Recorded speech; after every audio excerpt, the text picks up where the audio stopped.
Hallelujah.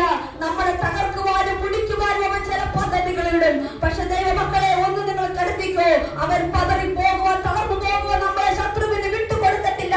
നമ്മൾ ആരാധിച്ച് കേറിക്കോണം, അഭിഷേകത്തിൽ നമ്മൾ കേറിക്കോണം.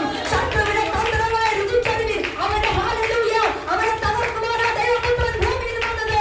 ഹല്ലേലൂയ. തകർക്കുവാനും മുടിക്കുവാനും ശത്രു ഒരുക്കിയ സകല കണികളും യേശുവിന്റെ നാമത്തിൽ ഇന്ന് പകൽ ആത്മാവിനെ പൊട്ടിച്ചു മാറ്റിയിരിക്കുകയാണ്. ദൈവ സാന്നിധ്യം കൂടെ ഇരിക്കട്ടെ. ദൈവനാമ മഹത്വത്തിനായി തീരുവാൻ ഈ സഭയെ അടിയൻ അനുഗ്രഹിച്ചു പ്രാർത്ഥിക്കുന്നു.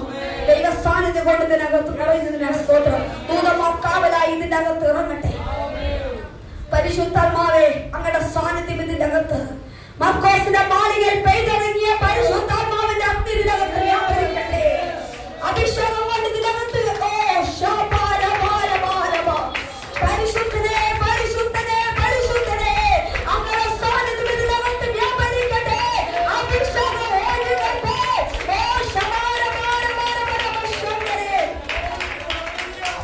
യേശുവേ, അങ്ങയുടെ സാന്നിധ്യം ഇതിനകത്ത് വ്യാപരിക്കട്ടെ. പിതാവേ, അങ്ങയുടെ സ്നേഹം ഇതിനകത്ത് വ്യാപരിക്കട്ടെ. ശത്രുവിനെ സകല തന്ത്രങ്ങളിൽ നിന്ന് പൊളിച്ചടക്കുന്ന പകലാണ് എത്ര പേർ വിശ്വസിക്കുന്നു? കരങ്ങളെ ഒന്ന് തട്ടി ദൈവത്തിന് മഹത്വപ്പെടുത്തിയാണ്.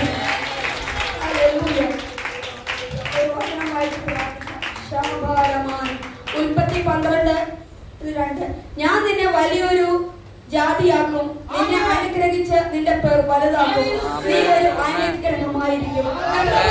എത്ര പേർ പറയും ഞാൻ അനുഗ്രഹമാണ്? ഞാൻ പറയും ഞാൻ അനുഗ്രഹമാണെന്ന്. എത്ര പേർക്ക് പറയാൻ പറ്റും അനുഗ്രഹമാണെന്ന്? പിതാവ് ആകർഷിക്കാതെ ആരും പുത്രന്റെ അടുക്കൽ കടന്നു വരത്തില്ല. ഹല്ലേലൂയ. അപ്പൊ നമ്മളെ പിതാവ് ആകർഷിച്ചുകൊണ്ട് പുത്രന്റെ അടുക്കൽ വന്നത്. അങ്ങനെയെങ്കിൽ ഇന്ന് പകൽക്കാലം നിങ്ങൾ വിശ്വസിച്ചുകൊണ്ട് ഏറ്റെടുത്തോ. സിസ്റ്റർ, നിങ്ങൾ ഏറ്റെടുത്തോ. നിന്റെ ഭവനത്തിൽ ദൂതനാവുകയാണ്. നിന്റെ സമാധാനത്തിൽ സകല പദങ്ങളിൽ നിന്ന് പൊളിയുമെന്ന് പരിശുദ്ധമായി പറയുന്നു. ഇതിനകത്തൊരു വർദ്ധനവ് യേശുവിന്റെ നാമത്തിൽ വർദ്ധനവ് വരാൻ പോവുകയാണ്. നിന്നെ ആരെങ്കിലും തള്ളിക്കളഞ്ഞിട്ടുണ്ടെങ്കിൽ, അവൻ ആരെങ്കിലും നിന്നയോടെ കടത്തി വിട്ടിട്ടുണ്ടെങ്കിൽ അത് നിന്റെ പരാജയത്തിനല്ല കേട്ടോ, അത് നിന്നെ ഉയർത്തുവാനാണ്.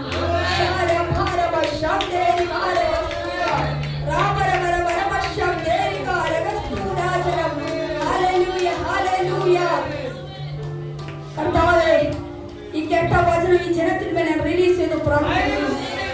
ഞാൻ നിന്നെ വലിയൊരു ജാതിയാക്കും, നിന്നെ അനുഗ്രഹിച്ച് നിന്റെ പേർ വലുതാക്കും, നീ ഒരു അനുഗ്രഹമായി മാറും.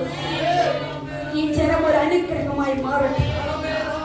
അനുഗ്രഹിച്ച് വർദ്ധിപ്പിക്കുക മാത്രമല്ല കർത്താവേ, അവരെ ലൈഫിനെ മാറ്റിമറിക്കുന്ന ഒരു ദൈവ സാന്നിധ്യം അവരോട് കൂടെ ഇരിക്കണമെന്ന് സ്തോത്രം. ഹല്ലേലൂയ. ശബര റബര മന ജഡകടദര ജുഡാല കേറി വാരവരവ ശാന്തേരി കാരകം. യോസഫ് പൊട്ടക്കിണറ്റിൽ കിടന്നപ്പോൾ എല്ലാവരും വിചാരിച്ചു ഒരു പൊട്ടക്കിണറ്റിലായി ഇനി കയറത്തില്ലെന്ന്.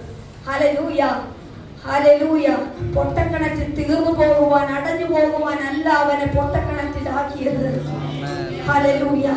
എത്ര പേർ യോസഫിന്റെ അവസ്ഥയിലൂടെ കടന്നു പോകുന്നുണ്ട്. ഞാൻ ഒരു കാലത്തൊക്കെ എങ്ങനെ കടന്നു പോയതാ. തള്ളപ്പെട്ടും നിന്നക്കപ്പെട്ടും ജീവിതം മാറ്റിമറിച്ച സാഹചര്യത്തിലൂടെ കടന്നുപോയതാ. കുടുംബമായി ഹല്ലേലൂയ പിശാച് അപഹരിച്ച് തകർത്ത ഒരു കാലഘട്ടം ഉണ്ടായിരുന്നു. ഹല്ലേലൂയ. അവിടെ ഒന്നും തകർന്നു പോകാൻ കർത്താവ് അനുവദിച്ചില്ല. അവന്റെ വിരൽത്തുമ്പിൽ പിടിച്ചു കയറിയതുകൊണ്ട് ഇന്ന് ഈ പുൽപ്പറ്റ് കുടുംബമായി ഞങ്ങൾ നിൽക്കുന്നത്. ആമേൻ. ഹല്ലേലൂയ. ശത്രു പല കെണികളും ഒരുക്കി. കഴിഞ്ഞ ദിവസങ്ങളൊക്കെ ശത്രു പല കെണികൾ ഒരുക്കി. അമ്മേ, അവിടെയെല്ലാം കർത്താവിന്റെ കൃപ ഞങ്ങളെ മറച്ചു. ഹല്ലേലൂയ.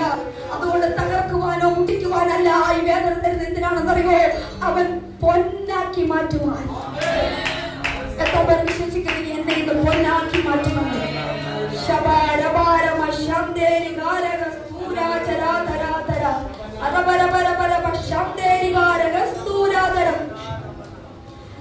യോസഫ് പൊട്ടക്കിണറ്റിൽ കിടന്നത്